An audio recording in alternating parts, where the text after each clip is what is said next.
Baru-baru ini viral sebuah video yang memperlihatkan seorang wanita diduga tengah mutung atau ngambek. Kapolsek Plaosan AKP Munir membenarkan adanya kejadian wanita yang berjalan santai di tengah jalan raya.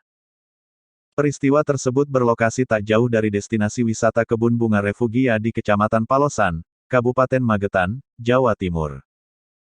Meski sempat menyebabkan kemacetan, Munir mengaku anggotanya langsung turun ke lapangan dan segera mengurai arus lalu lintas di lokasi. AKP Munir menambahkan, perempuan yang sempat berjalan di tengah jalan tersebut sudah dibawa kembali ke rumahnya. Perempuan itu langsung dijemput oleh keluarganya.